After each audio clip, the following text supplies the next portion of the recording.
কোভিডের সময় বিশ্বসেরা কোয়ান্টাম প্রযুক্তি নিয়ে যাত্রা শুরু করেছিল জিপিএইচ ইস্পাত। তবে ৭,৫০০ কোটি টাকার ঋণ, উচ্চ সুদ ও বিক্রি কমে যাওয়ায় এখন বিশ্বসেরা প্রযুক্তি নিয়েও লোকসানে জিপিএইচ।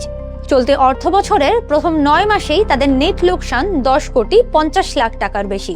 জিপিএইচ ইস্পাত সূত্রে জানা যায়, ২০২৫-২৬ অর্থ বছরের তৃতীয় প্রান্তিক শেষে জিপিএইচ ইস্পাত নেট লোকসান করেছে ১০,৬৪,০০,০০০ টাকা। একই সময়ে আগের বছরের তুলনায় দেশের বাজারে বিক্রি কমেছে প্রায় ১,২০০ কোটি টাকা। বিদেশে রপ্তানি কমেছে, ব্যাংক ঋণ ও ঋণের সুদ ব্যয় বাড়ছে। পুঁজিবাজারে তালিকাভুক্ত জিপিএইচ ইস্পাত প্রায় ৩,০০০ কোটি টাকা ব্যয়ে এশিয়ার প্রথম কোয়ান্টাম ইলেকট্রিক আর্ক ফার্নেস ভিত্তিক স্টিল মিল স্থাপন করে। তবে সেই বিনিয়োগের বড় অংশই এসেছে ঋণের মাধ্যমে। বর্তমানে কোম্পানিটির ব্যাংক ঋণ বেড়ে দাঁড়িয়েছে ৭,০০৮ কোটি টাকা, যা পরিশোধিত মূলধনের প্রায় ১৪.৫ গুণ। আর শুধু গত ৯ মাসেই সুদ বাবদ পরিশোধ করতে হয়েছে ৩৮৭ কোটি টাকা। জিপিএইচ ইস্পাতের আর্থিক প্রতিবেদন বলছে, চলতি অর্থ বছরের প্রথম ৯ মাসে বিক্রি কমে দাঁড়িয়েছে ৩,৩২০ কোটি টাকায়, যা আগের বছরে একই সময়ের তুলনায় ১,১৯০ কোটি টাকা কম। একই সময়ে কাঁচামাল, পরিচালন ব্যয়, কর এবং শুধু সুদ বাবদই খরচ হয়েছে প্রায় ৩৮৮ কোটি টাকা। ফলে গত বছর একই সময়ে ৩০ কোটি টাকার বেশি মুনাফা করা প্রতিষ্ঠানটি এবছর ১০,৬৪,০০,০০০ টাকা নেট লোকসানে পড়েছে।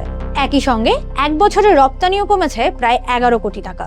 ঋণের চাপ সামাল দিতে রাইট শেয়ার ইস্যু করার সিদ্ধান্ত নিয়েছে কোম্পানিটি ১:৩ হিসেবে, অর্থাৎ বিদ্যমান ৩টি শেয়ারের বিপরীতে একটি রাইট শেয়ার ইস্যু করবে। ১:৩-এ ১৫ টাকা দরে রাইট শেয়ার ছাড়ার মাধ্যমে প্রায় ২৪২ কোটি টাকা সংগ্রহের পরিকল্পনা করেছে কোম্পানিটি। ব্যবসায় লোকসান ও অর্থ ব্যবস্থাপনা নিয়ে জানার জন্য জিপিএইচ ইস্পাতের ব্যবস্থাপনা পরিচালক জাহাঙ্গীর আলম জাতীয় অর্থনীতিকে বলেন, কোভিডের সময় আমাদের নতুন কারখানা উৎপাদনের আসতে ১.৫ বছর সময় লেগে গিয়েছিল। এরপর আবার রাশিয়া ইউক্রেন যুদ্ধ, ব্যাংক খাতের ডলার সংকটে এলসি পাওয়া যায়নি, ডলারের বিনিময় হার বেড়ে যাওয়ায় ১,৫০০ কোটি টাকা লোকসান হয়েছিল।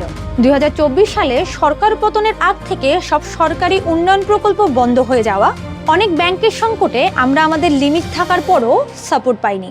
সর্বশেষ মধ্যপ্রাচ্য যুদ্ধের কারণে আমরা মন্দায় পড়েছি। সামনে নির্মাণ মৌসুম, তখন হয়তো বিক্রি বাড়বে, আমাদেরও বিক্রি বাড়বে। বিক্রি বাড়ার অপেক্ষা ছাড়া আর কিছু করার নেই। উচ্চ সুদ, বাড়তে থাকা ঋণ আর দুর্বল চাহিদার মধ্যে নির্মাণ মৌসুমে বিক্রি বাড়লে জিপিএইচ এর ভাগ্য বদলায় কিনা সেটি এখন দেখার বিষয়।